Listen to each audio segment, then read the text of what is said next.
নমস্কাৰ এই মুহূৰ্তত লৈ আহিছো এটা ডাঙৰ খবৰ ইউএছটিএমৰ স্বত্বাধিকাৰী মহবুবুল হকে লাভ কৰিছে জামিন লাভ কৰিছে মহবুবুল হকে আৰু ইউএছটিএমৰ স্বত্বাধিকাৰী যেটো জেলত আছিল আৰু তেওঁৰ জেলত থকাৰ পিছতে আজি তেওঁ লাভ কৰিছে জামিন সবিশেষ তথ্য লৈ আহিছো এই মুহূৰ্তত এটা বিগ ব্ৰেকিং নিউজ মহবুবুল হকৰ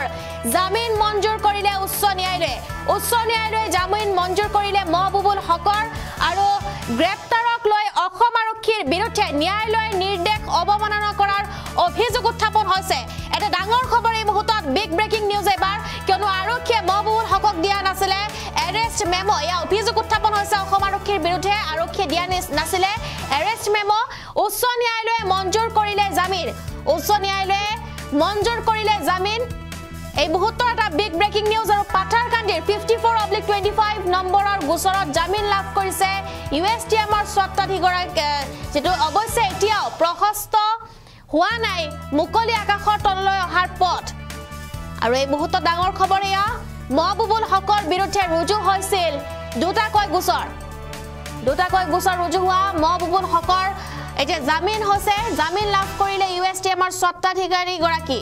জামিন মঞ্জুৰ হল ইউএছটিএমৰ স্বত্বাধিকাৰী মহবুবুল হকৰ গুৱাহাটী হাইকোৰ্টে মঞ্জুৰ কৰিলে মহবুবুল হকৰ জামিন পাথাৰকান্দিৰ ৰুজু হোৱা 54/25ৰ জামিন মঞ্জুৰ হাইকোৰ্টৰ এতিয়াও আন এটা গোচৰৰ জামিন পাবলৈ বাকি আছে গতিকে এতিয়াও জেলতে থাকিব লাগিব মহবুবুল হকৰ জামিন মঞ্জুৰ কৰা হৈছে তথাপিও জেলতে থাকিব লাগিব মহবুবুল হক আন এক গোচৰৰ শুনানি হ'বলৈ বাকি আছে আৰু এটা গোচৰৰ যেটো তেওঁ জামিন লাভ কৰিছে আৰক্ষীয়ে তেওঁক কোনো ধৰণৰ যেটো এৰেষ্টৰ মেমো দিয়া নাছিলে বুলিও এটা অভিযোগ উত্থাপন হৈছে আৰক্ষীৰ বিৰুদ্ধে অসম আৰক্ষীৰ বিৰুদ্ধে ইয়া অভিযোগ উত্থাপন হৈছে আৰু ইউএছটিএমৰ স্বত্বাধিকাৰী গৰাকীৰ বিৰুদ্ধে যেটো কেইবাটাও গোচৰ ৰুজু কৰা হৈছিল কিন্তু দুটাকৈ গোচৰত তেওঁক গ্ৰেপ্তাৰ কৰা হৈছিল আৰু জামিন লাভ কৰিলে মহবুবুল হকে অৱশেষত জামিন লাভ কৰিছে মহবুবুল হকে পাথাৰকান্দিত ৰুজু হোৱা গোচৰত জামিন দিলে গুৱাহাটী উচ্চ ন্যায়ালয়ে জামিন দিছে ইউএছটিএমৰ আচাৰ্য মহবুবুল হকক আৰু মহবুবুল হকৰ জামিন লাভ আৰু গুৱাহাটী উচ্চ ন্যায়ালয়ে মঞ্জুৰ কৰিলে জামিন 54/25 নম্বৰৰ গোচৰত যেটো তেওঁ জেললৈ যাব লগা হৈছিল আৰু সেই গোচৰৰ নম্বৰত যেটো এতিয়া জামিন লাভ কৰিছে তেওঁ দুটাকৈ গোচৰ ৰুজু হৈছিল মহবুবুল হকৰ বিৰুদ্ধে দুটাকৈ গোচৰ ৰুজু হৈছিল আনটো গোচৰৰ শুনানি হ'ব মঙ্গলবাৰে যদিহে তেওঁ সেই গোচৰটো যদি জামিন লাভ কৰে তেন্তে মুকলি আকাশৰ তলত ঘূৰি ফুৰিব পাৰিব মহবুবুল হকে আৰু এটা গোচৰৰ শুনানি এতিয়াও বাকি আছে মঙ্গলবাৰে হ'ব সেই গোচৰৰ শুনানি ইউএছটিএমৰ আচাৰ্য মহবুবুল হকে লাভ কৰিছে জামিন এই মুহূৰ্তৰ এটা ব্ৰেকিং নিউজ এটা বিগ ব্ৰেকিং নিউজ কিয়নো মহবুবুল হকে লাভ কৰিছে জামিন মহবুবুল হকৰ জামিন মঞ্জুৰ কৰিলে উচ্চ ন্যায়ালয়ে জামিন মঞ্জুৰ কৰিছে মহবুবুল হকৰ এই মুহূৰ্তৰ এয়া এটা বিগ ব্ৰেকিং নিউজ আমি বিগ ব্ৰেকিং নিউজ জনাইছো এই মুহূৰ্তত কিয়নো মহবুবুল হকৰ পক্ষৰ যুক্তি মানি ন্যায়ালয়ে দিলে আচাৰ্যজনক জামিন দিয়া হৈছে মহবুবুল হকৰ জামিন মঞ্জুৰ কৰা হৈছে এই মুহূৰ্তৰ ডাঙৰ খবৰ ইউএছটিএমৰ আচাৰ্য মহবুবুল হকৰ জামিন মঞ্জুৰ উচ্চ ন্যায়ালয়ে ডাঙৰ খবৰ এই মুহূৰ্তৰ পাথাৰকান্দিত ৰুজু হোৱা 54/25 নম্বৰৰ গোচৰ জামিন কৰা হৈছে এই গোচৰত জামিন লাভ কৰিছে তেওঁ আচাৰ্যজনৰ বিৰুদ্ধে ৰুজু হৈছিল দুটাকৈ গোচৰ এটা গোচৰ কিন্তু শুনানি এতিয়াও বাকি আছে আৰু সেই গোচৰৰ শুনানি দিয়া হ'ব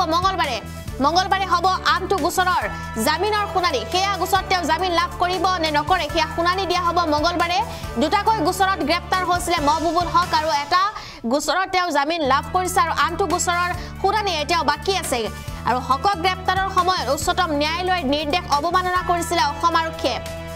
এয়া আন এটা অভিযোগ উত্থাপন হৈছে আৰু যেটো অসম আৰক্ষীয়ে অৱমাননা কৰিছিল গুৱাহাটী উচ্চ ন্যায়ালয়ৰ নিৰ্দেশনা আৰক্ষীয়ে মহবুবুল হকক দিয়া নাছিলে এৰেষ্ট মেমো দিয়া নাছিলে আৰক্ষীয়ে মহবুবুল হকক আৰু পৰিয়ালকো জনোৱা হোৱা নাছিলে তেওঁৰ গ্ৰেপ্তাৰ সন্দৰ্ভত পৰিয়ালকো জনোৱা হোৱা নাছিলে গ্ৰেপ্তাৰ সন্দৰ্ভত একো কথা সেই বিষয়ত উচ্চ ন্যায়ালয়ত হৈছিলে শুনানি আৰু শুনানিৰ অৱশেষত যেটো দেখিবলৈ পোৱা গৈছে এতিয়া জামিন মঞ্জুৰ কৰিলে উচ্চ ন্যায়ালয়ে মহবুবুল হকৰ পক্ষৰ যুক্তি মানি ন্যায়ালয়ে দিলে আচাৰ্যজনক জামিন আৰু আচাৰ্যজনক জামিন দিয়া হৈছে মহবুবুল হকৰ পক্ষ শুনি ইউএছটিএমৰ আচাৰ্য মহবুবুল হকৰ জামিন মঞ্জুৰ উচ্চ ন্যায়ালয়ে এই মুহূৰ্তত এটা বিগ ব্ৰেকিং নিউজ আমি জনাই আছো পাথাৰকান্দিত ৰুজু হোৱা 54/25 নম্বৰৰ গোচৰত জামিন লাভ কৰিছে ইউএছটিএমৰ আচাৰ্য আৰু ইএছ টিমৰ আচাৰ্যগৰাকীৰ জামিন লাভ দেখিবলৈ পোৱা গৈছে আৰু আনটো গোচৰ তেওঁ এতিয়াও শুনানি বাকী আছে মঙ্গলবাৰে শুনানি হ'ব সেই জামিনৰ আৰু যেটো শুনানি মঙ্গলবাৰে ঘোষণা কৰা হ'ব কিন্তু মঙ্গলবাৰে আসলে গম পোৱা যাব তেওঁ মুকলি আকাশৰ তলতে থাকিব নে জেলত যাব লাগিব ইউএছটিএমৰ আচাৰ্যগৰাকী সেয়া হৈছে ডাঙৰ যেটো কথা কিয়নো ইউএছটিএমৰ আচাৰ্যগৰাকীৰ এটা জামিন তেওঁ লাভ কৰিছে এটা গোচৰৰ জামিন তেওঁ লাভ কৰিছে ইউএছটিএমৰ আচাৰ্য মহবুবুল হকক জামিন গুৱাহাটী উচ্চ ন্যায়ালয়ৰ পাথাৰকান্দি থানাত ৰুজু হোৱা 54/25 নম্বৰৰ গোচৰৰ জামিন তেওঁ লাভ কৰিছে কাইলৈ গুৱাহাটী উচ্চ ন্যায়ালয়ত হ'ব যেটো আনটো গোচৰৰ জামিন কাইলৈ মঙ্গলবাৰ আৰু কাইলৈ হ'ব গুৱাহাটী উচ্চ ন্যায়ালয়ত আনটো গোচৰৰ জামিন